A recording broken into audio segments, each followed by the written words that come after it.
Hey everyone, tonight we step through time into the Ottoman Empire, a world of sultans and harems, janissaries and intrigue, and coffee so strong it could wake the dead. So, before we get started, let's take a second to like the video, only if you genuinely enjoyed this kind of deep dive into history, and tell me in the comments where you're watching from and what time it is there. It's always fascinating to see how far this little storytelling circle reaches. Now, dim the lights. Maybe turn on a fan for that soft background hum. Let's ease into the past together. You open your eyes and immediately feel disappointed. No marble halls, no golden domes, no silk curtains. Just a straw mat, a drafty room, and the smell of damp wool and goat. Welcome to the Ottoman Empire. If you're here, odds are you're a peasant. Your palace is from mud walls, a smoke-stained ceiling, and livestock that act like they pay rent. The family goat is chewing on your only shirt. You sigh. Another glorious morning in paradise. Maybe you dream of something better, becoming a janissary, perhaps. Congratulations, you've just traded one kind of misery for another. As a janissary, you were taken from your family as a child, seized through the Devshirme system, converted, trained, and forged into one of the Sultan's elite warriors. It sounds noble until you realize you were kidnapped into becoming state property. Your bed is cleaner than a peasant's, sure, but your alarm clock is still a drill sergeant shouting in Turkish before dawn. And if you were born noble, don't relax just yet. In the Ottoman world, nobility is less privilege and more target. One bad rumor, one suspicious glance, and suddenly your silk robe becomes your last outfit. The richer your clothes, the shorter your leash. Sleep lightly. Silk bowstrings weren't made just for gift wrapping, 'cause here, no matter who you are, you belong to someone else. The Sultan owns the land, the soldiers, and, in a way, you. You don't wake up thinking, what do I want to do today? You wake up thinking, how do I avoid dying today? Breakfast, maybe, if you're lucky. It's bread, hard, dry, and capable of breaking teeth if you're not careful. You dip it in water to soften it, or olive oil if fortune smiles. Cheese or yogurt. That's feast day food. In the cities, the smell of flatbreads from clay ovens will torture you. Sesame seeds crackling, dough rising, but unless you've got coins, you'll be walking past, hungry. The markets of Istanbul are heaven for the rich and hell for everyone else. Inside the palace kitchens, there's abundance. Honey, butter, lamb roasting on spits. But you, the servant, get to smell it, not taste it. You wipe sweat from your forehead and chew on your tissued bread. Then, there's coffee. Dark, bitter, glorious. A miracle in a cup that could resurrect your spirit. Core, your heresy trial. 'Cause, in the Ottoman Empire, even caffeine was controversial. Religious authorities sometimes banned it, calling it a sinful stimulant. Imagine risking prison just for your morning brew. One wrong sip, and your latte becomes an act of rebellion. So your choices for breakfast: stale bread, maybe a handful of olives, or eternal damnation with a side of espresso. You chew your bread, pretending it's rustic, and try not to cry. Congratulations, you've survived breakfast. Then comes a knock at the door. It's not a friend, it's not a neighbor, it's the Ottoman tax collector, and he's brought back up. Taxes here are like gravity, universal and cruel. You pay for your land, your crops, your animals. If you're a Christian or Jewish, add the jizya, a thanks for existing tax. If you're Muslim, don't celebrate. You still owe grain, goats, and probably the dust on your floor. The collector arrives with a scribe and a guard or two. You hand over your grain. He says it's not enough. It never is. Try to argue and you'll find out how efficiently Ottoman law defines encouragement. They hit peasants until the money appears. Spoiler, it doesn't, but the bruises do. City folk fare no better. Shopkeepers in Istanbul can be fined on the spot for dishonest scales. Too poor to pay, they take your goods. Too stubborn to argue. straight to jail. By the time they leave, you're broke, barefoot. Pretending your leaking roof is a small victory. And just when you think you've survived the day, religion shows up with another bill. The empire was Islamic, but it ruled over millions of Christians and Jews. Tolerance existed. Yes, but only if your wallet could handle it. Well, jizya was less about protection and more about permission. Permission to exist. You pay like protection money to the biggest mafia in history.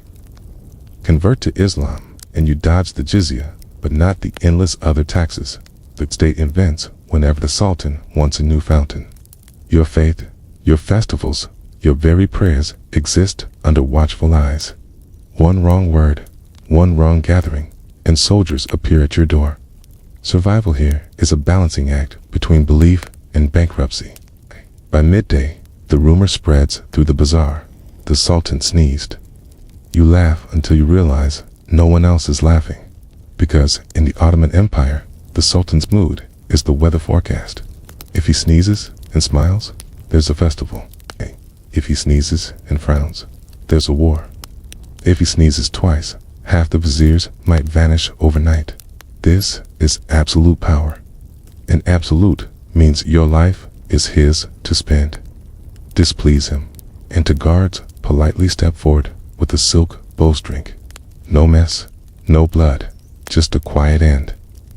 That's the Ottoman way. Even the royal family isn't safe. Fratricide was practically a policy. Sultans killed their brothers to keep the throne tidy.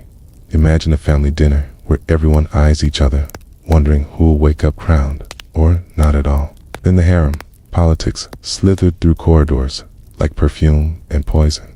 Mothers, concubines, eunuchs, all plotting in whispers, because at the heart of it all was one man, moody, divine, untouchable, and utterly unpredictable.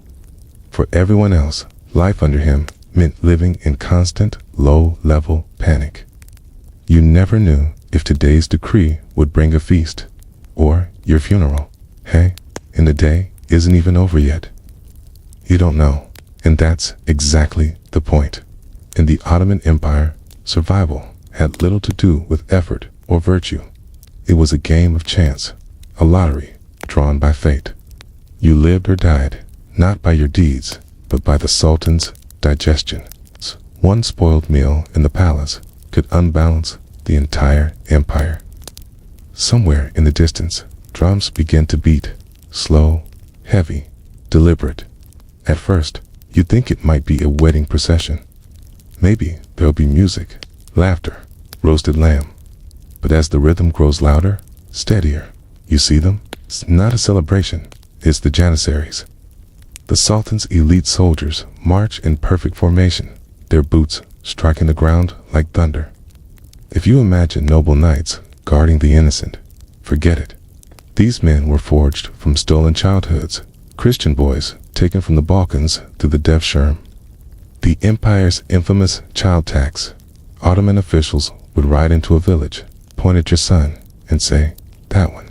And just like that, he was gone, converted, drilled, and reshaped into a weapon with no name, no family, and no past. Congratulations. Your child now belongs to the Sultan's war machine. Their discipline was terrifying. Their loyalty, absolute. They could silence a street faster than the plague itself.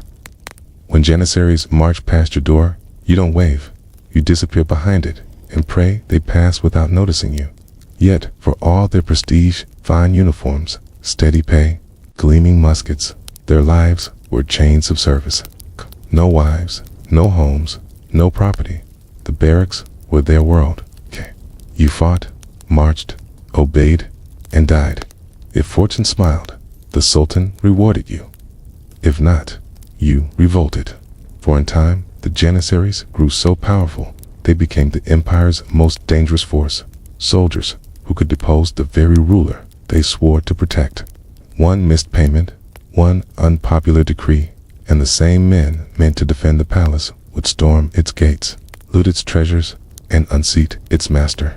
For ordinary people, it meant chaos, fires in the market, riots in the capital, soldiers looting what the tax collectors hadn't already taken.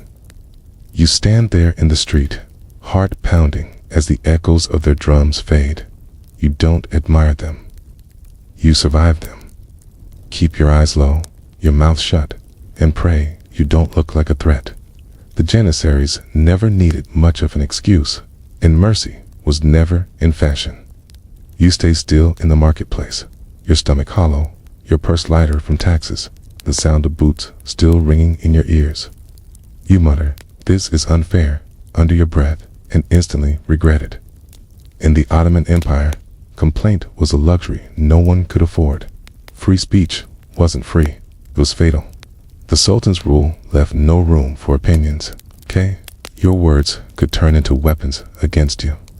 One careless sentence could brand you a rebel or a traitor, and traitors didn't get warnings. They got silk. Imagine two smiling guards knocking at your door in the quiet of night. They bow politely, carrying what seems to be a scarf. You think it's a gift until it tightens around your throat. The Ottomans preferred neat executions. No blood, no mess, just silence. Even laughter had to be careful. A joke in the coffee house could end your life. Gossip about the Sultan. Treason, complaining about bread prices. Dangerous optimism. The walls themselves listened, and the man pouring your coffee might report you before your cup ran empty.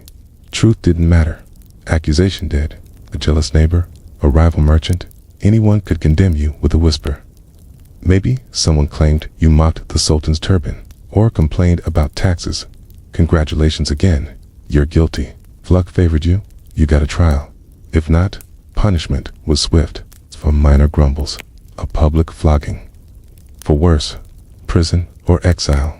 For the truly unfortunate like you, execution before the crowd. Nothing inspires loyalty like watching another man's silence enforced by a blade. So you learn the art of survival, the quiet nods, the forced smiles, the empty praise. You say, yes, the Sultan is wise. Yes, the taxes are fair, while your soul screams in silence. In the Ottoman Empire, hypocrisy isn't deceit, it's armor. The only shield that keeps your head where it belongs, still attached. Because in the Ottoman Empire, complaining didn't change anything. It just changed your status from a live citizen to example for everyone else. And really, is that the hill you want to die on?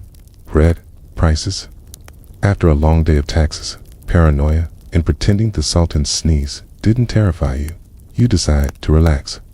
And in Ottoman cities, relaxation means one thing, the coffee house. At first, it feels like heaven. The air smells of roasted beans. Tiny cups of strong black coffee are passed around, and men are crowded at low tables, talking, playing backgammon, and arguing about poetry for 5 minutes. You think maybe this empire isn't so bad? Then you open your mouth. Coffee houses weren't just places to sip caffeine. They were political minefields disguised as social clubs. The Sultan's officials knew this too, which is why coffee houses were sometimes banned altogether. Authorities claimed coffee was a sinful stimulant. Translation: we don't like you peasants getting together and sharing ideas, because once people with empty stomachs start gossiping about empty treasuries, rebellions usually follow. So you sip your cup carefully. The man across from you jokes. Sultan spends more on turbans than soldiers. Everyone chuckles nervously, including you. Congratulations, you've just been implicated in treason. If the wrong ears heard that, you'd all be rounded up faster than the dice on your backgammon board. And those wrong ears are everywhere. Spies loved coffee houses. It was the perfect setup. Pour a cup, sit quietly, and collect gossip. The Sultan didn't need newspapers when he had an army of tattletales listening to peasants complain about bread, taxes, or the latest war. If your name ended up in their notes, good luck convincing anyone you were just kidding. Humor didn't exist in Ottoman law. Even when coffee wasn't banned, the authorities raided shops at random. Guards could storm in, flip tables, and drag out the loudest talkers. One day, you're sipping coffee. The next, you're being interrogated in a dark cell about why you laughed too hard at a satirical poem. So, you sit quietly, stirring your drink, trying not to look suspicious. But in the Ottoman Empire, silence could be suspicious, too. If you weren't complaining, maybe you were plotting. If you were complaining, you were definitely plotting. Either way, you lose. You finish your cup, thank the host, and shuffle home, paranoid that half the room is following you. That's the Ottoman coffee house, a place where you went to wake up, but often ended up never waking up again. You've heard the rumors? The Ottoman imperial harem, a paradise of silk, jewels, and women lounging around in luxury. You picture fountains, music, and maybe grapes being fed to you. Wrong. Very wrong. Let's say you're a concubine. You weren't invited here. You were brought, maybe captured in war, maybe sold by your family, maybe gifted to the sultan like some bizarre fruit basket. You're dressed in fine clothes now. Yes, but those clothes are also prison uniforms. The harem is not freedom. It's a gilded cage with better curtains. Your day begins with lessons, music, embroidery, and etiquette. Then more lessons, politics, languages, and how not to get murdered by rivals. Because here's the catch. You're not competing for fun. You're competing for survival. The sultan may choose you, or he may never look your way. If he does, congratulations. Your status skyrockets. If not, you're just another face in a crowded room waiting for time to swallow you whole. And to politics, they're brutal. Every concubine is scheming, whispering, bribing eunuchs, or slipping questionable herbs into rivals' food. One wrong move, and you don't just lose the sultan's attention, you lose your life. Some concubines were retired to remote clusters, which is a nice way of saying enjoy loneliness until you die. Others ended up poisoned, strangled, or simply gone. Then there's the Valdez Sultan, the sultan's mother. She runs the place like a CEO with zero tolerance for nonsense. One word from her and your future is sealed. She can make you queen mother, or she can make you yesterday's ashes.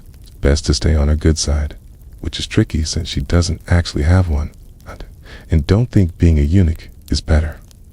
Sure, you get to live in the palace, but only because you've been permanently disqualified from certain activities. Your job is guarding women who resent you, serving masters who distrust you, and enforcing rules you secretly wish didn't exist. You're less a person and more a lock on a door. So no, the harem isn't the fantasy paradise of paintings and legends. It's politics, poison, and paranoia dressed up in silk robes. You thought it was sexy. Turns out it's just survival with better furniture. After watching the harem eat itself alive, you decide maybe politics is safer. You think I'll be a vizier, wear fancy robes, make important decisions. Easy money? Spoiler, you won't last 5 minutes.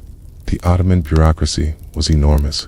A labyrinth of scribes, ministers, judges, and advisors. On the surface, it looks impressive. Men in turbans scribbling on scrolls, stamping documents, looking important. But underneath, it's a minefield. One wrong suggestion, and you're not promoted. You're executed. Let's say you make it into the dean, the imperial council. You sit across from the grand vizier himself, the sultan's right-hand man. Everyone whispers that he's basically the second most powerful person in the empire. What they don't mention is that second most powerful also makes him first most replaceable. Grand viziers were strangled so often it was practically part of the job description. You could spend 20 years clawing your way to the top and still end your career with a bowstring around your neck. And don't think you'll survive by playing it safe. If the sultan asks, should we invade Hungary again? He can't say, maybe wait, sire. No, you smile and say, brilliant idea, your majesty, while mentally drafting your will. If the campaign fails, guess who gets blamed? If it succeeds, guess who gets credit? Not you. Even paperwork is dangerous.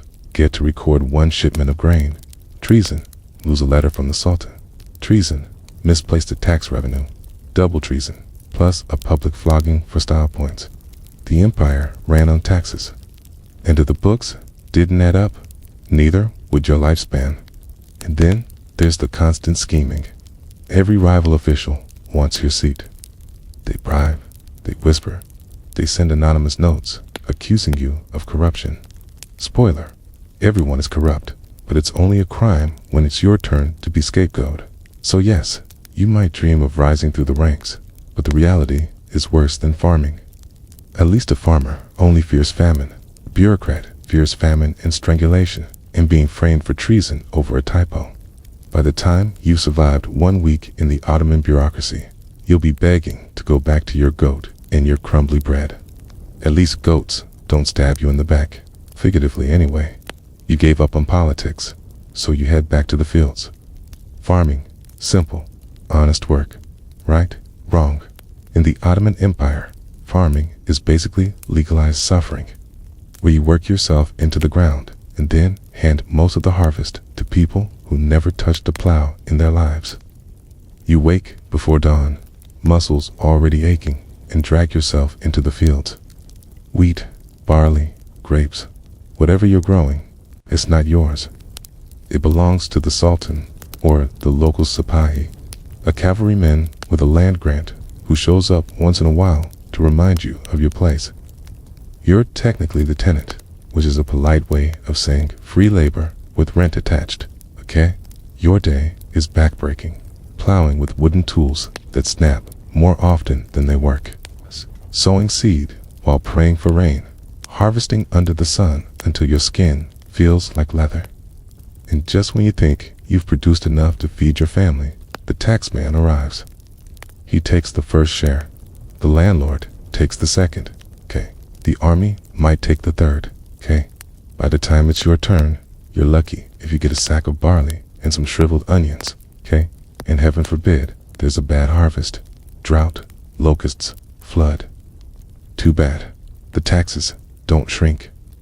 You'll still owe the sultan the same amount, which means handing over what little food you have and praying your kids can survive on boiled weeds. If you're really desperate, you'll steal from your own fields at night just to feed your family, which is ironic since it's technically your food in the first place. Its farm life doesn't come with peace either. Armies through fields on their way to war, trampling your crops into mud. Bandits raid villages, stealing what's left. Disease spreads every summer, thinning your workforce, and you can't exactly call HR about unsafe working conditions when HR is a mounted soldier who thinks your suffering is adorable. By winter, survival means rationing moldy bread and hoping spring comes before your children start chewing on furniture. And if you somehow make it to the next harvest, congratulations, you get to do it all over again. So yes, farming in the Ottoman Empire was simple. Simple in the sense that it simply broke your body, stole your food, and left you with just enough energy to regret being born. You've had enough of farming, so maybe the army will be better. At least as a soldier, you'll get food, pay, and some respect, right? Wrong. In the Ottoman Empire, military service meant endless marching, endless suffering, and pay that arrived late, if at all. You're handed a musket or a spear, depending on how valued you are. Spoiler, you're not valued. Your boots are thin leather that fall apart halfway through your first campaign. By day 3, your feet look like boiled meat. By day 10, you're praying for amputation. The marches go on forever. The empire stretched from Hungary to Arabia, which means you're expected to walk across entire continents like it's no big deal. Rain, you keep walking. Snow, you keep walking. Desert heat, melting your eyeballs. Keep walking. If you collapse, nobody carries you. You just become scenery for the next unlucky recruit. And the food. Imagine stale bread so hard you could use it as a weapon. Add a handful of dried chickpeas. Maybe a thin soup that tastes suspiciously like boiled sock water. If you're lucky, there's meat, but only if the quartermaster didn't sell it to a tavern on the side. Spoiler, again, he did. Then there's the discipline. Complain about the conditions and the janissary sergeant smacks you. Complain louder and you're whipped. Claim too much and you're executed for undermining morale. Nothing says team spirit like watching your buddy get strangled because he dared to say the bread was moldy. Hey? When you finally reach the battlefield, you realize the march was the easy part. You're shoved into the front lines against armored knights, cannon fire, or angry peasants with pitchforks who'd rather die than pay Ottoman taxes. The janissaries behind you make sure you don't run. It's not bravery keeping you in formation. It's the knowledge that you'll be killed faster by your own side than by the enemy. Even victories aren't sweet. If you win, you get maybe a few coins, some loot, and a new pair of boots, which fall apart just as quickly as the last ones. If you lose, you don't come back. Simple as that. You think to yourself, maybe I'll bend the rules a little. Everyone else does. Bad idea. In the Ottoman Empire, crime and punishment wasn't a legal system. It was a horror show with better costumes. Let's say you steal something small, like a loaf of bread. In modern times, maybe you'd get a slap on the wrist. In the Ottoman Empire, you're about to lose the whole hand. Theft was met with amputation. Neat, tidy, and effective. After all, it's hard to steal again when you can't hold anything. What if you lied in court? Simple flogging. Public, noisy, humiliating flogging. The idea was that pain builds character, but mostly it just builds scars. And if you were caught cheating in the marketplace, inspectors didn't just fine you. They could nail your ear to your stall as a warning. Congratulations, you're now part of the shop's decor. Bigger crimes, like treason, required bigger drama. Forget long speeches or drawn-out trials. The Ottomans had a favorite method: strangulation with a silk boring. Why silk? Because blood was messy, and the sultan liked things neat. Imagine two smiling palace guards politely wrapping silk around your neck. No guillotine, no axe, just luxury suffocation. Blasphemy that could get you burned or exiled depending on the mood of the court. Insult the sultan, immediate death. Accidentally bump into the wrong janissary in the street, also possibly death. Honestly, in the Ottoman Empire, everything felt like it could get you killed. You could probably die for sneezing too close to a mosque on a Friday. And then there were examples. Sometimes punishments weren't about justice at all. They were about spectacle. Okay? A thief might be paraded through the streets for execution. A rebel's head might be displayed on a spike. Okay? And traitors were sometimes buried alive. Okay? Nothing says, don't try this at home, like a body rotting on the city gates. Of course, punishments weren't always fair. Pry up the right official, and your crimes disappeared. Annoy the wrong official, and suddenly you're guilty of crimes you didn't commit. The system was less rule of law and more roulette, with your life as the bet. At last, the sun sets. You survive the taxes, the gossip, the sultan's sneeze, and even the janissaries stomping through town. You flop onto your straw mat, desperate for rest. Surely, finally, you'll get a moment of peace. But no, just as your eyelids droop, the drums begin. War drums, parade drums, ceremonial drums. In the Ottoman Empire, there was always a drum. The janissaries loved them. The palace loved them. Even the neighborhood loved them, because nothing says relaxing evening like a pounding rhythm that reminds you your life belongs to the empire. You pull a blanket over your head, but it doesn't help. The drums echo through every alley, bounce off every wall, and lodge themselves in your skull. You can't sleep through them. You can barely think through them, but that's the point. They aren't just instruments, they're announcements. They tell you the army is moving, the sultan is celebrating, or there's something very important is happening that you're not invited to, but will definitely pay for later.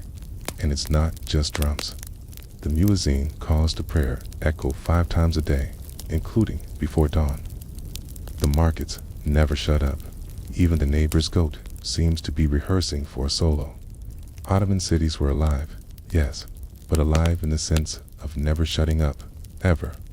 Maybe you think, fine, I'll move to the countryside. It's quieter there. Wrong. Out in the villages, you're haunted by different sounds. Wolves in the woods, soldiers marching past on campaign, or the tax collector's horse approaching in the dead of night. The only quiet you'll hear is when your food runs out and your stomach growls louder than anything else, so you toss and turn. Every creak of wood makes you think of guards. Every beat of the drum makes you wonder. War, a festival, another sultan sneeze that turned into a national event. You don't know? And that's the worst part. The uncertainty. By morning, you haven't really slept. Your back hurts, your eyes sting, and your mind races with paranoia. You're not refreshed. You're just more tired, more anxious, and somehow hungrier than the night before. In the Ottoman Empire, even sleep wasn't a guarantee. It was another battle you usually lost. The sun rises again, though you swear you never slept. Your body aches from lying on straw. Your stomach growls because bread isn't food. And your nerves are fried from the endless war drums that pounded through the night. Congratulations, you've officially survived one day in the Ottoman Empire. Except you haven't really, because now the cycle starts all over again. The tax collector could knock any minute, demanding the chicken you don't even own. If you mutter a complaint, a neighbor might report you for treason. You stumble into a coffee house for comfort. One wrong laugh could get you accused of blasphemy. If you dream of joining the bureaucracy, don't. You'll just end up strangled with silk for writing the wrong word on the wrong piece of paper. Even farming, the safe job, is just legalized starvation dressed up as honest labor. The army is worse. Endless marches, rotten boots, stale bread, and maybe a heroic death in Hungary. If the enemy doesn't kill you first, the sultan, you never know if a sneeze means a holiday or your execution. The harem, that's not a dream. It's a nightmare with better wallpaper. And sleep, forget about it. Between the prayers, the drums, the soldiers, the gossip, and your own stomach making noises like a dying goat, rest is just another fantasy. You might as well stay awake all night. It won't make you feel any worse, okay? By now, you've realized the truth. The Ottoman Empire wasn't built for you. It was built for the sultan, the army, and the bureaucracy that squeezed you like a lemon until there was nothing left to give. You're not a citizen. You're a resource. It's a very tired, underfed, paranoid resource. So, when the morning light creeps through the cracks in your wall and you drag yourself up for another round of bread, taxes, and fear, you know deep down you wouldn't last another day. Honestly, you barely survived this one. Life in the Ottoman Empire wasn't about living. It was about avoiding death long enough to hand over your last goat. And odds are, you already failed. So yes, the history books talk about glorious palaces, mighty armies, and golden ages, okay? But you're just the exhausted peasant in the footnotes. Step into a medieval castle and you'll find grandeur in the great hall, tapestries hanging on stone walls, and soldiers standing at the ready. But eventually, someone had to ask the most practical of questions. Where did everyone go to the toilet? The answer, at least for the wealthy, was the guard-robe, small chamber built into the castle walls, usually overhanging a moat or ditch. To the medieval mind, this was considered a convenience bordering on luxury. A guard-robe wasn't a toilet as we think of it today. Instead, it was a stone or wooden seat with a hole cut into it, leading directly down the outer wall. Whatever you left behind dropped straight into the moat, a pit, or sometimes onto unsuspecting invaders. That's right, castles didn't just use their toilets for hygiene. They occasionally turned them into part of their defense system, okay? An enemy scaling the wall might suddenly be greeted with a less than chivalrous welcome from above. Inside, the guard-robe was hardly glamorous. There was no privacy to speak of, just a narrow chamber, often dark and cold, with a draft creeping in from the chute below. In fact, garderobe literally comes from the idea of guarding clothes. People would hang cloaks inside, believing the foul air helped keep fleas and moths away. So, while you relieved yourself, your garments were supposedly being purified by the stench. Practical, perhaps. Pleasant. Absolutely not. The smell was constant, and the sanitation questionable. Waste didn't just vanish, it collected below, sometimes making the moat a foul-smelling cesspit. During sieges, when waste disposal became impossible, the odor could grow unbearable, and disease could spread quickly. Imagine knights preparing for battle while holding their noses against the stench rising from their own castle walls. Stand compared to peasants who squatted in fields or shared communal pits. A garderobe was a step above. For nobles, it meant a designated space, private enough, sturdy enough, and even useful as part of the castle's architecture. It was both a privilege and a reminder that medieval luxury often came with a side of filth. In the end, the garderobe was less about comfort and more about function. It symbolized how medieval society dealt with life's most basic need, not by eliminating the problem, but by dropping it on the other side of the wall and hoping it stayed there. If the guard bee was the castle's version of high-class sanitation, then communal privies were the reality for townsfolk and peasants. Forget privacy. In the Middle Ages, using the toilet was often a shared experience, and that meant sitting shoulder to shoulder with your neighbors. These privies were essentially long benches with multiple holes carved in a row built over pits or streams. Some could seat a dozen people at once. Conversation wasn't just possible, it was almost unavoidable. The logic behind communal privies was straightforward. In growing medieval towns, thousands of people lived within cramped walls. There simply wasn't space for each household to dig its own latrine. Instead, city authorities built large shared facilities, sometimes maintained by guilds or even monasteries. In fact, monks were among the first to organize such spaces, building long stone-lined latrines that emptied into flowing water. Sanitation may have been the goal, but the outcome wasn't always pleasant. Imagine the smell of dozens of people using the same pit every day, combined with the lack of proper cleaning. Waste would pile up, seep into the soil, or overflow into streets when neglected. During rains, runoff could carry filth into wells or rivers, contaminating the very water people drank. Unsurprisingly, outbreaks of dysentery and other diseases often followed. A bad privy wasn't just disgusting, it was deadly. And yet, for many medieval townsfolk, the communal privy was still better than the alternative. Human waste dumped into streets, alleys, or chamber pots flung from windows could choke a city with filth. At least a communal privy gathered the problem in one place. Some wealthier towns even attempted primitive waste management systems, paying gong farmers to shovel out the pits at night.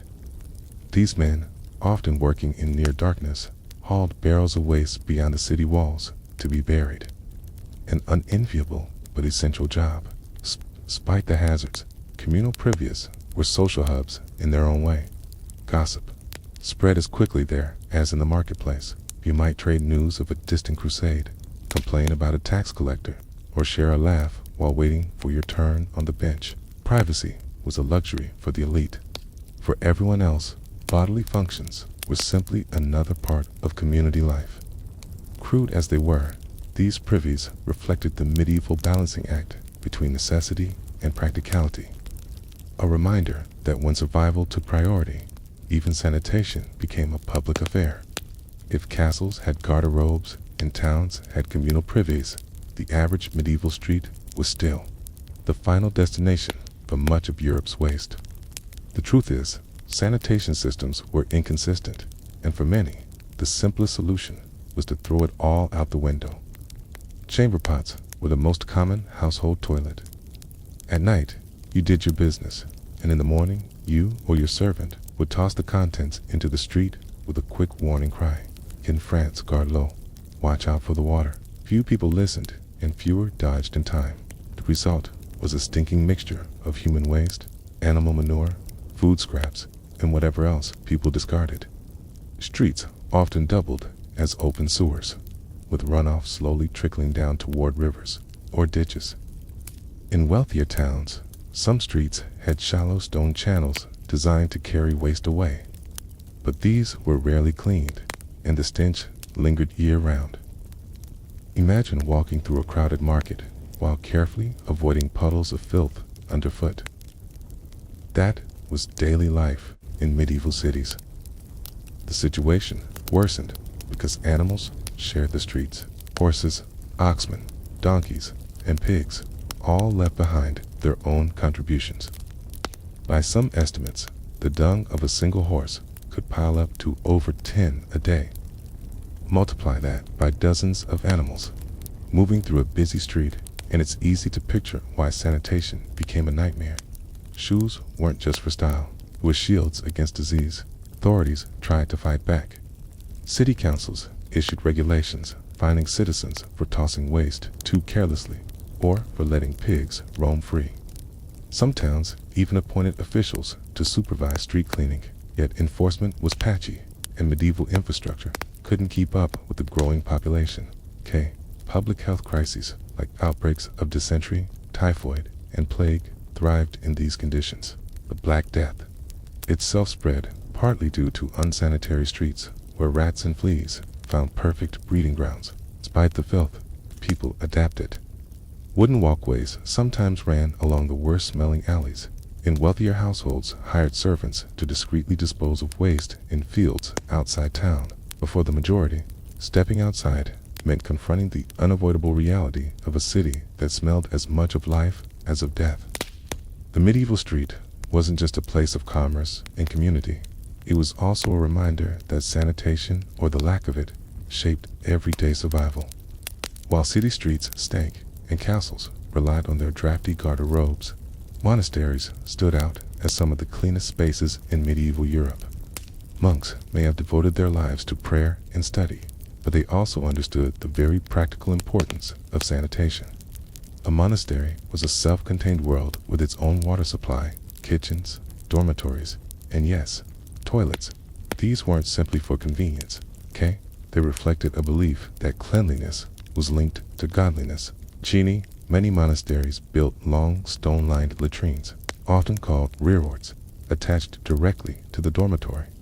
Picture a row of wooden seats over a running water channel designed so that waste was carried away downstream. Compared to the foul pits of towns, this was a remarkable innovation. Monks could relieve themselves in relative privacy, while water flow kept the facilities from becoming unbearable. In fact, some orders, like the Cistercians, became famous for their advanced use of water engineering, diverting streams not only for toilets, but also for mills and fish ponds.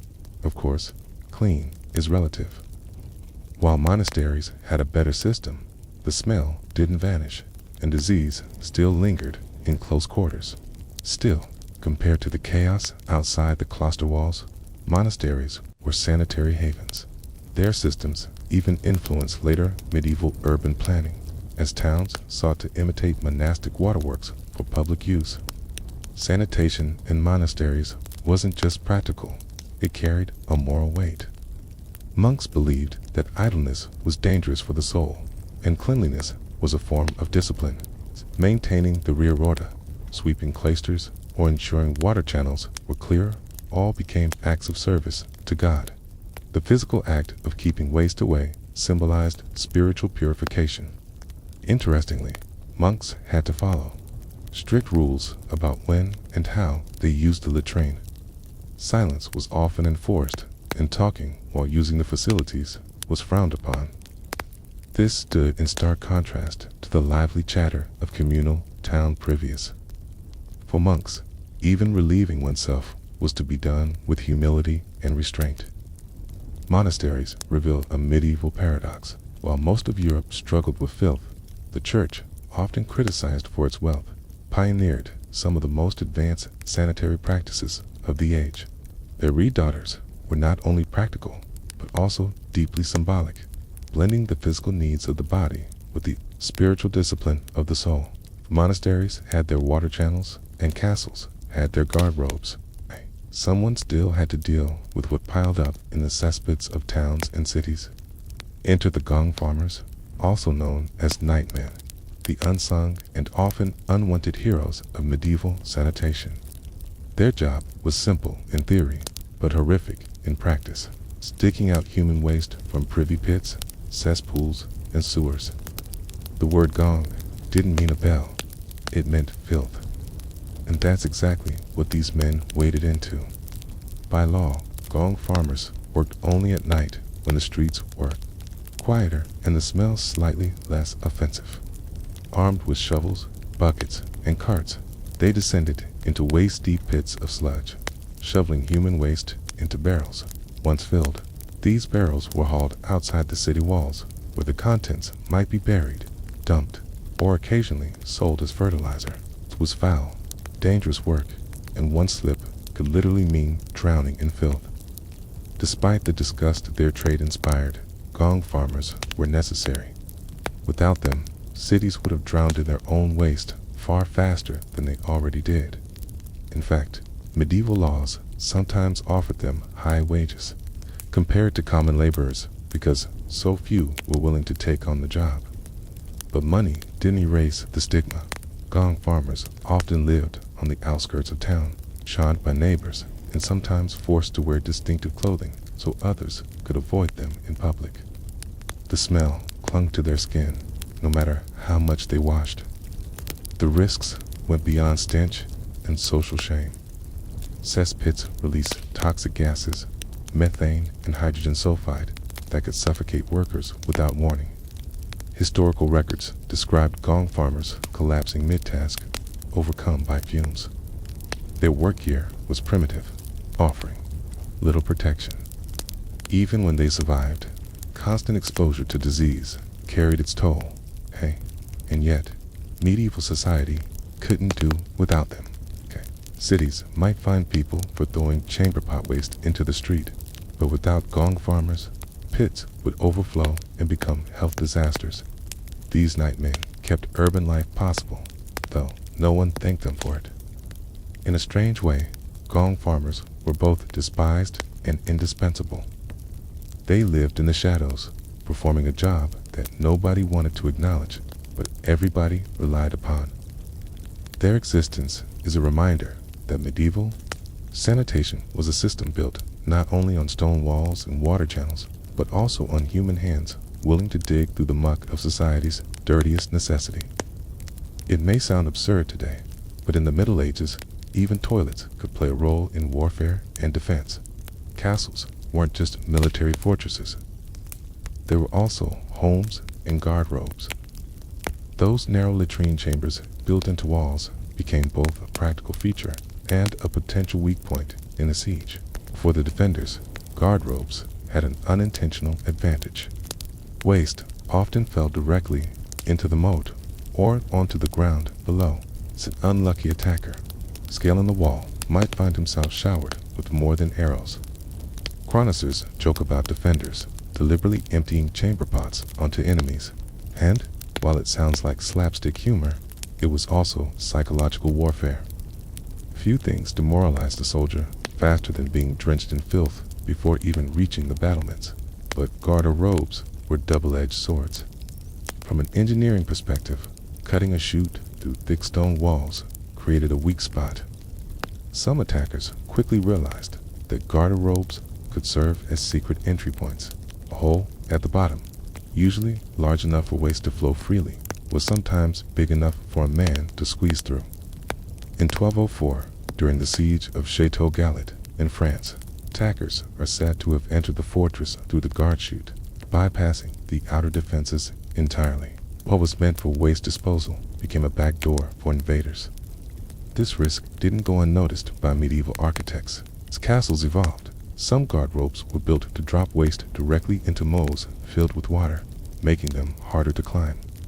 Others were angled sharply downward, so anyone attempting to crawl inside would meet a sheer, slippery shaft of stone. Still, the vulnerability remained, and seasoned defenders kept a weary eye on their own latrines. Beyond strategy, guard robes symbolized the medieval blending of everyday life with defense. Castle wasn't just a military base, it was a small city where cooking, sleeping, praying, and relieving oneself all had to fit within thick walls, designed to withstand siege engines. The guard robe is a reminder that even the most mundane human necessity could turn into a matter of life, death, and military ingenuity. So, the next time you picture a knight in shining armor, storming a fortress, remember that he might have been battling not only arrows and boiling oil, but also the castle's less glamorous waste disposal system raining down from above, while nobles had guard robes and townsfolk made do with communal privies. The vast majority of medieval people, peasants, had to take care of business in the most basic way possible, wherever they could. For those living in the countryside, the toilet was rarely more than a patch of open ground, the edge of a field, or the bank of a river. Nature itself served as the medieval peasants' restroom. A common practice was to squat in the fields, especially those not currently used for crops. In some cases, waste wasn't just discarded, it was deliberately left to act as fertilizer. This was risky, of course, since untreated human waste could spread parasites and disease. But with little scientific understanding of hygiene, peasants often saw it as simply part of the cycle of life. Livestock manure was already used for enriching soil, so human contributions weren't viewed much differently. Rivers and streams offered another option. It's easy, quick, and free-flowing. Waterways carried waste away, but they also carried it into the same streams where peasants washed clothes, fetched water, or bathed. The line between clean and dirty water was blurry at best, and outbreaks of disease often followed. Yet, to a medieval villager with no access to organized sanitation, this was the only practical solution. Makeshift latrines also existed. A shallow pit might be dug near a home and covered once full, but this required effort and space, which not all peasants had. More often, people simply relieved themselves outdoors, sometimes in the company of neighbors. Privacy was a luxury.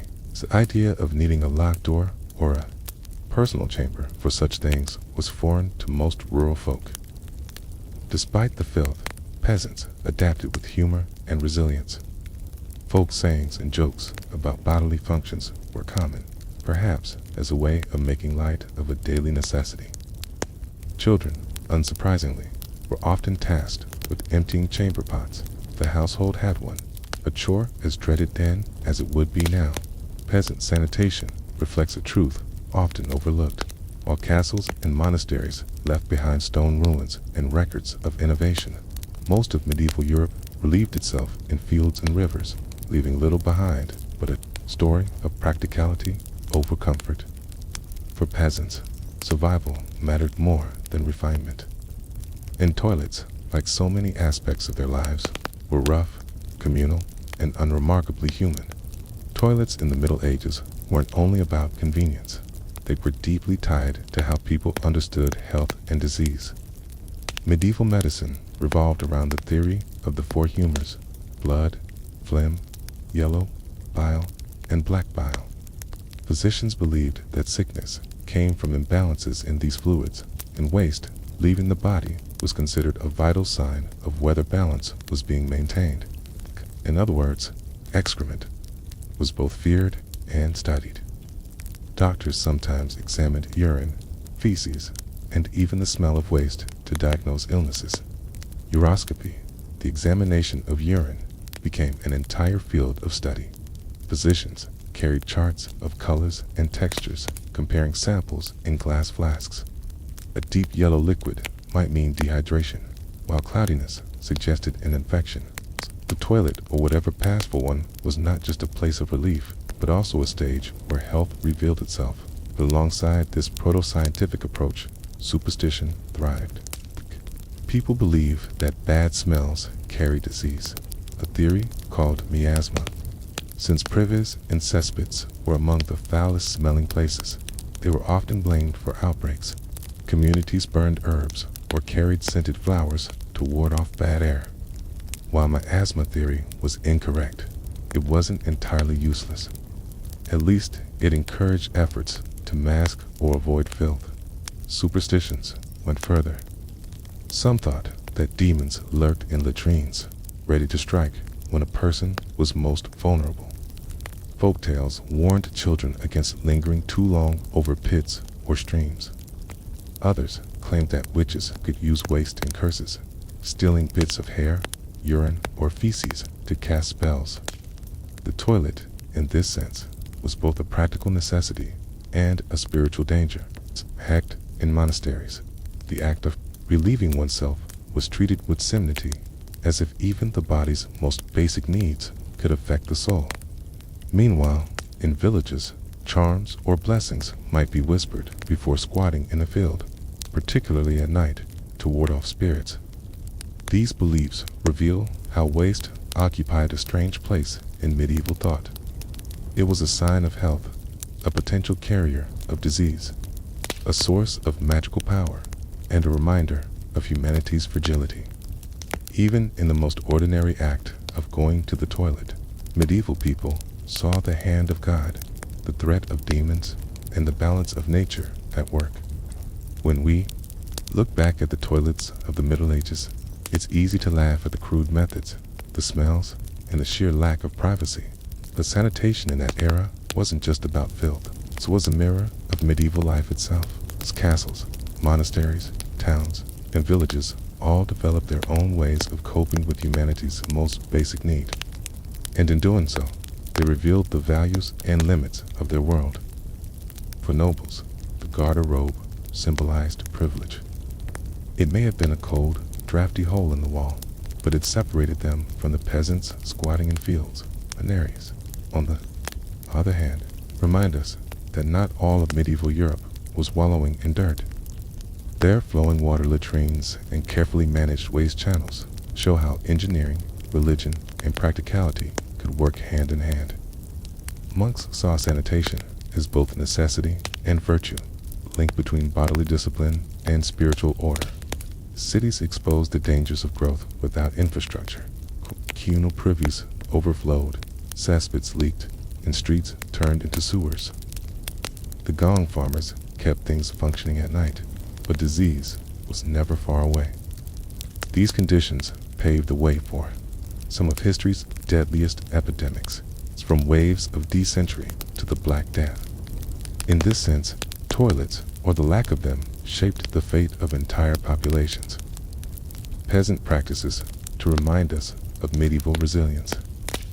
Fields doubled as toilets, rivers carried away waste, and humor softened the indignity. For them, sanitation was never about luxury. It was about survival, practicality, and making do with whatever nature provided. The legacy of medieval toilets lies in their paradox. They were both ingenious and crude, both practical and hazardous. They served as weapons in sieges, tools of diagnosis for physicians, and sources of superstition for villagers. Sanitation was never just about cleanliness. It was about how people understood the body, society, and even the soul. In the centuries that followed, many of these systems would evolve into early modern sewers and public health reforms.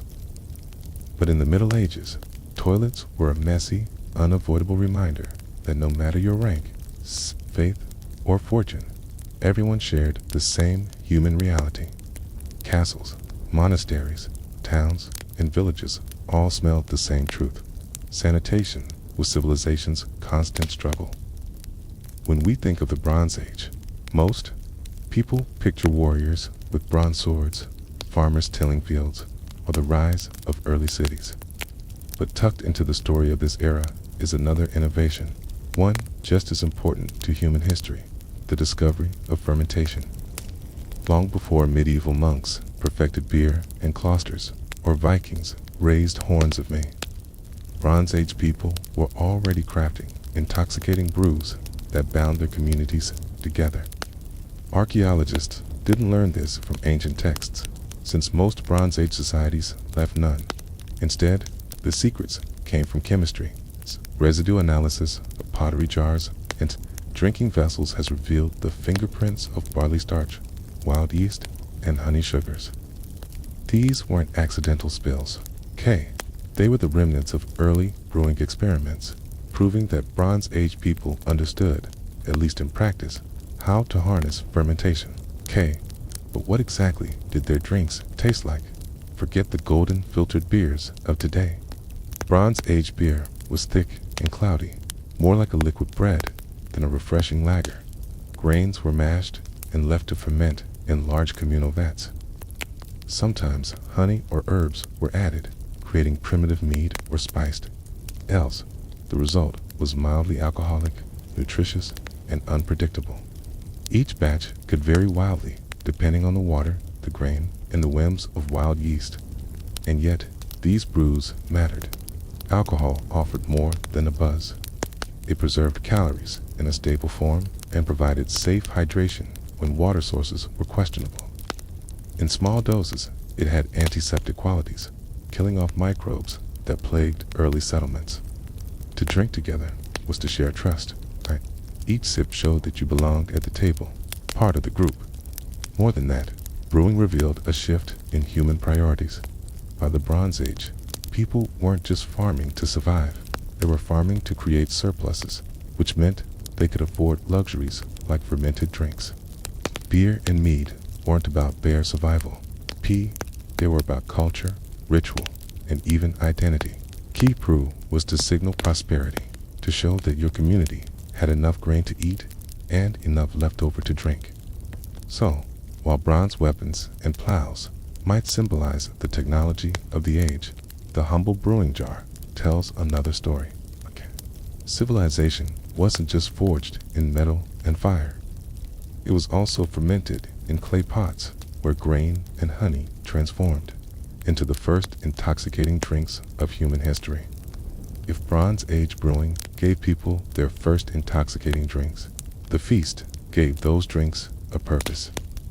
Across Europe and the Near East, archaeologists have uncovered vast communal halls and open-air sites littered with animal bones, drinking vessels, and fire pits. These were not everyday meals. They were carefully staged events, moments when communities came together to eat, drink, and reaffirm their bonds. A feast was more than just a party. It was a political tool. Chieftains and emerging elites used the abundance of food and alcohol to display their wealth and generosity by slaughtering dozens of cattle or pouring out honey for all to share. They signaled that they had control over resources and that they could afford to give them away. Guests, in turn, were reminded of who held power. In a world without written contracts or governments, the feast was a living contract, sealed not with ink, but with wine, mead, and laughter. Alcohol played a central role in these gatherings. Drinking together blurred boundaries between rich and poor, host and guest. Anthropologists call this commensality, the act of eating and drinking together as equals. But make no mistake, equality had limits. Who sat closest to the host, who received the choicest cut of meat, and who drank first from the communal cup, all carried social meaning. Every bite and sip reinforced hierarchy, even while creating the illusion of shared unity. Feasts also carried ritual significance. In many cases, offerings of food and drink were made to gods or ancestors before the first cup was raised. Some vessels discovered in burial sites showed that feasting continued even in death. To drink from a communal jar was to connect with both the living and the dead, weaving spirituality into intoxication. These events could last for days, filled with music, dancing, and storytelling around roaring fires. They weren't just entertainment, they were cultural glue. 4 communities spread thin across valleys and mountains. The feast was a chance to see distant kin, forge alliances, and gossip about who was rising or falling in status. In short, the Bronze Age feast was where politics, ritual, and pleasure met. It wasn't simply about filling bellies. It was about filling the social order with meaning, binding people together, one drink at a time. The Bronze Age feast was the stage. Then, its star performers were the ingredients that made early brews possible. Archaeology has shown us that Bronze Age people experimented widely with barley, wheat, honey, herbs, and even fruits to create their intoxicating concoctions. Each ingredient carried not just flavor, but also cultural weight. Barley was the backbone of most Bronze Age beers. It was hardy, adaptable, and produced the starches that yeast could easily convert into alcohol. Barley wasn't just food. It was a symbol of fertility and prosperity. To transform it into beer was to turn a staple crop into a luxury, proof that your community had more than enough to survive. Wheat, meanwhile, often made brews smoother and more palatable, though it was less common than barley. Honey was the ingredient that turned simple grain drinks into me, one of the oldest and most widespread alcoholic beverages in the world. Honey carried special significance because of its rarity. Unlike grain, it couldn't be farmed on a large scale. It had to be gathered, often at risk, from wild hives. This made honey mead a drink of prestige associated with ritual, sacred offerings, and the favor of the gods. To share honey mead at a feast was to declare abundance, generosity, and perhaps even divine blessing. Bronze Age brewers didn't stop there. Herbs and spices like juniper, yarrow, and mint were added to enhance flavor and potency. Some of these had mild, psychoactive, or medicinal effects which blurred the line between drinking for pleasure and drinking for ritual.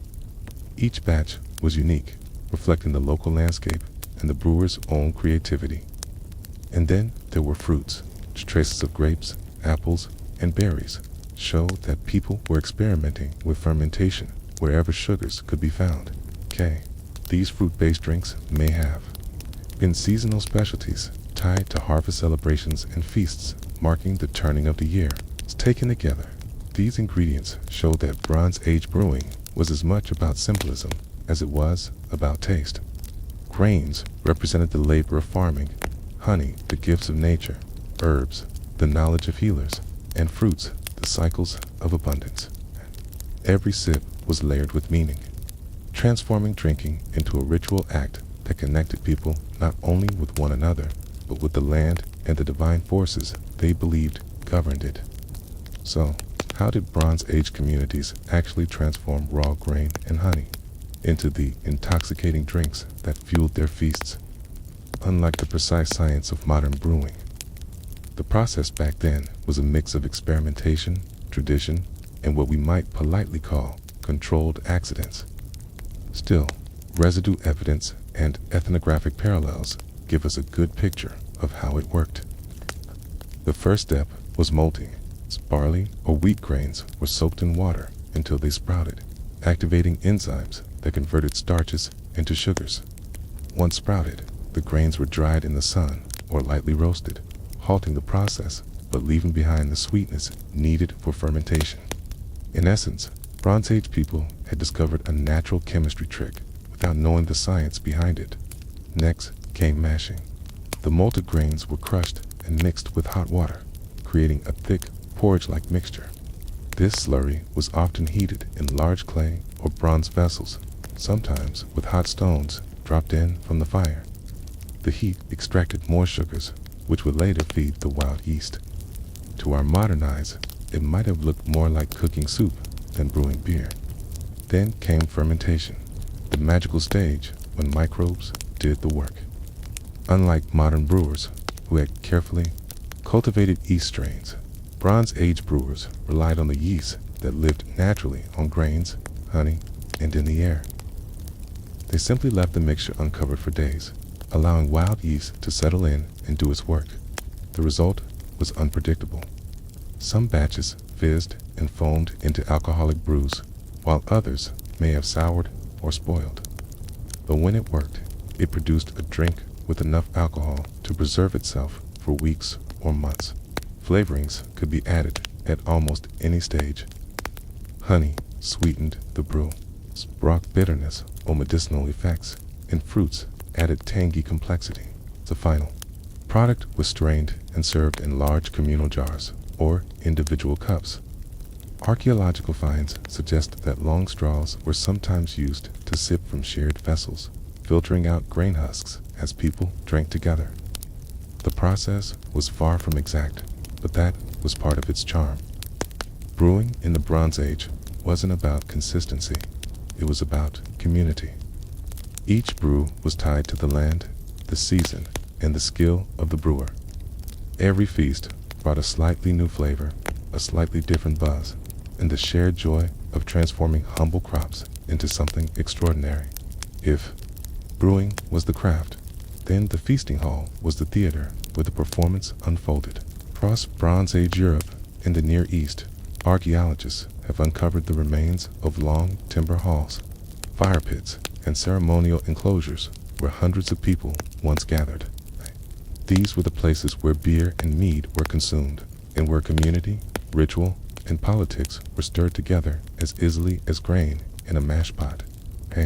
Feasting hall was more than four walls and a roof. It was a stage for power. Chiefs and rising elites used feasts to cement their status, and the architecture reflected it. The central hearth dominated the space where fires roared, meat roasted, and shadows danced on the timber beams. Around it, benches and low tables were arranged with the most honored guests sitting closest to the fire and the host. The placement of bodies in the hall mirrored the placement of power in society. At these gatherings, food was plentiful, but drink was the unifying force. Large ceramic vats or bronze cauldrons, sometimes holding dozens of liters, were set up for communal drinking. Long straws allowed groups to sip together from the same vessel, creating a literal act of shared consumption. Imagine the spectacle: warriors, farmers, and elders leaning in, faces lit by firelight, drawing the same liquid through carved reeds. In that moment, hierarchy blurred and intoxication bound them as one. The hall was also a place of storytelling and memory making. Bards recited genealogies and heroic tales.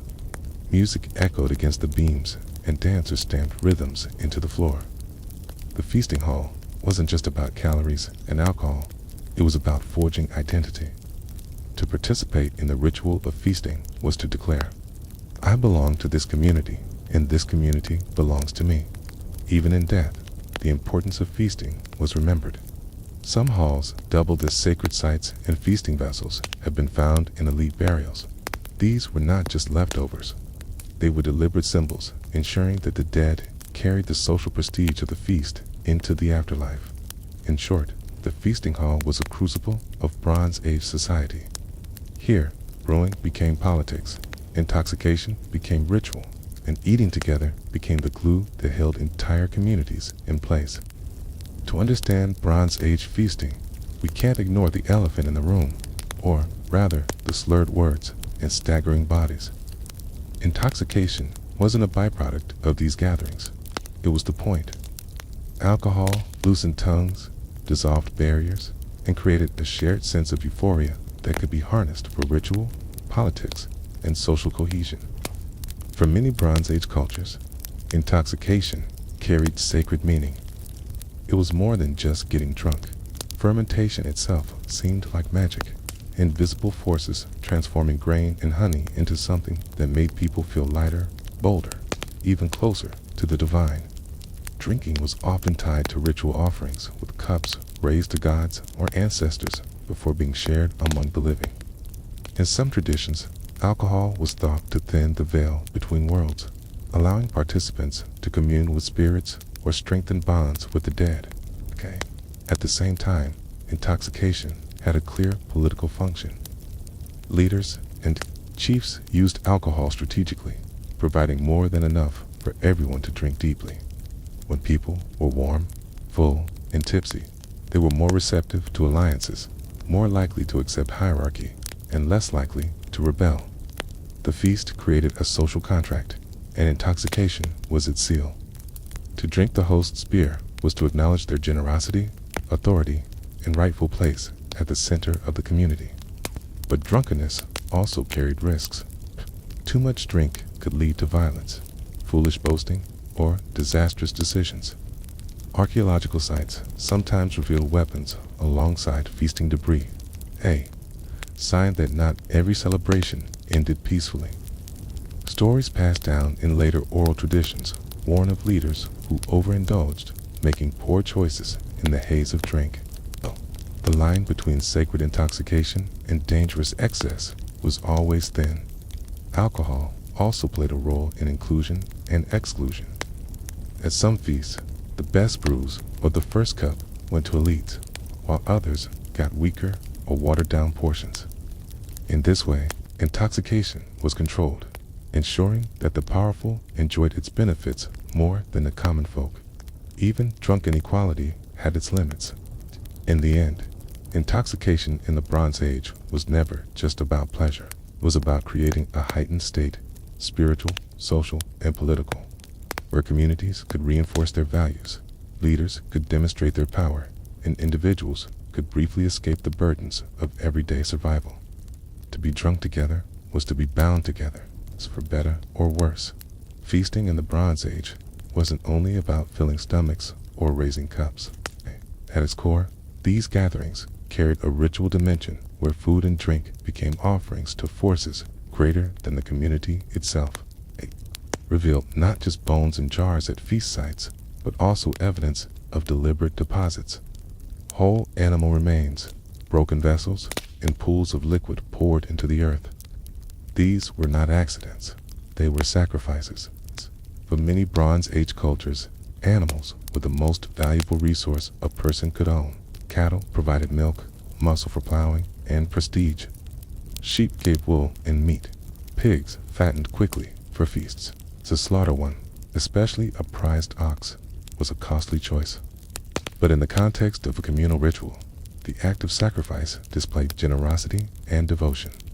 The choicest cuts might be burned as offerings to the gods or ancestors, while the rest was shared among the living. The message was clear. Prosperity was only possible with divine favor, and that favor had to be renewed through ritual. Alcohol also played a central role in these offerings. Libations, the pouring out of drink, appear again and again in the archaeological record. Bronze Age people would spill beer or mead onto the ground, into rivers, or over fire pits before drinking themselves. To waste precious drink may seem strange to us, but to them it was a symbolic act of sharing with unseen powers. The gods received the first sip, and only after that could humans join in. Feasting halls themselves sometimes became ritualized spaces. Broken cups and jars, found deliberately buried under floors or near hearths, suggest that vessels were not simply discarded. A pia, perhaps marking the end of a feast or honoring ancestors. In burial mounds, feasting gear was placed with the dead, ensuring they would continue to dine and drink in the afterlife. These rituals blurred the line between religion, politics, and community. A feast wasn't complete until the gods had their portion, and in giving, leaders reinforced their own role as mediators between mortals and the divine. The sacrifice of food and drink became a statement. Our community is strong, our gods are honored, and our future is secured. Thus, the Bronze Age feast was not just a party. It was a sacred drama with every cup and carcass carrying meaning beyond the meal itself. For all the speculation about Bronze Age brewing and feasting, much of what we know doesn't come from ancient stories or written records. It comes from archaeology, the stubborn clues left behind in soil, stone, and pottery, and every shard of a drinking cup or smear of residue in a jar is a whisper from a celebration thousands of years ago. One of the most important breakthroughs in recent decades has been residue analysis. Using chemical testing, researchers can detect microscopic traces of barley starch, honey sugars, grape tannins, and plant oils clinging to the inside of ancient vessels. These tiny remains prove that people weren't just drinking water or milk, they were fermenting grains, sweetening drinks with honey, and flavoring them with herbs. Some jars even reveal mixtures of ingredients, suggesting that Bronze Age brewers were experimenting with blends, much like modern craft brewers do today. Feasting sites themselves tell another story.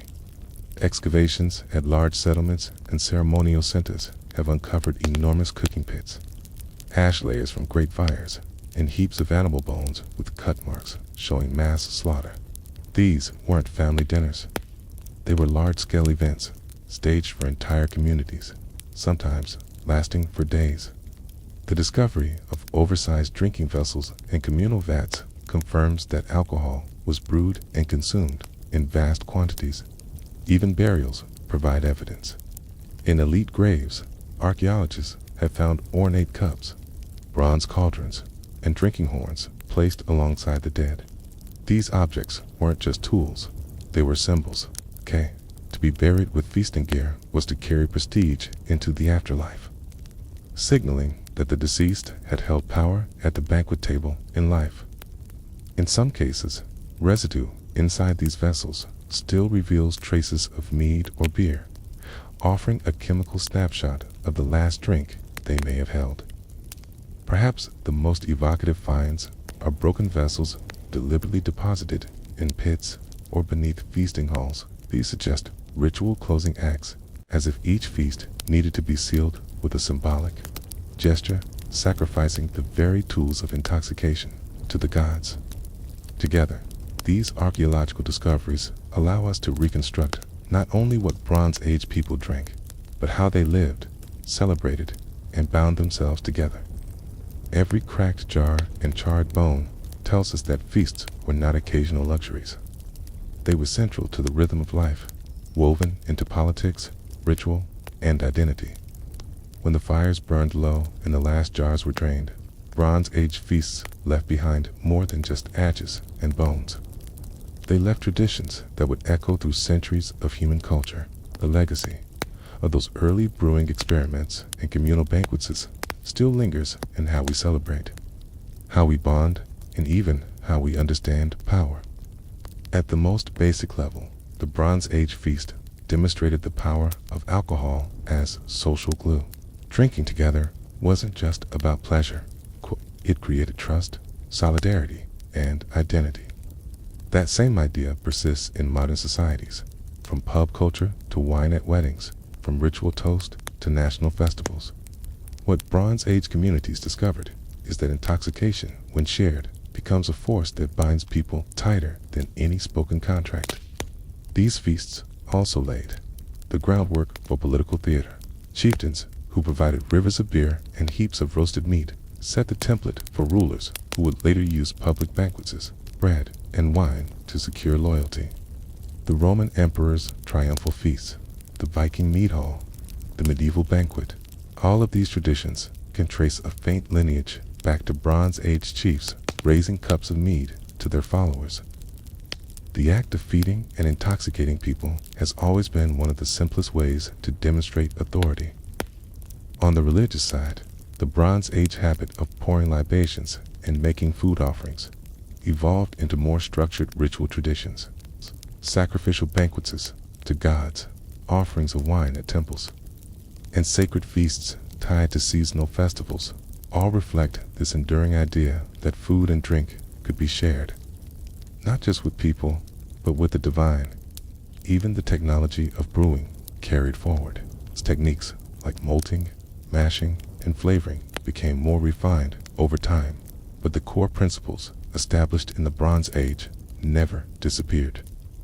Every craft brewery today, with its carefully roasted malts and experimental herbs, echoes the creativity of those early brewers who first transformed porridge into beer.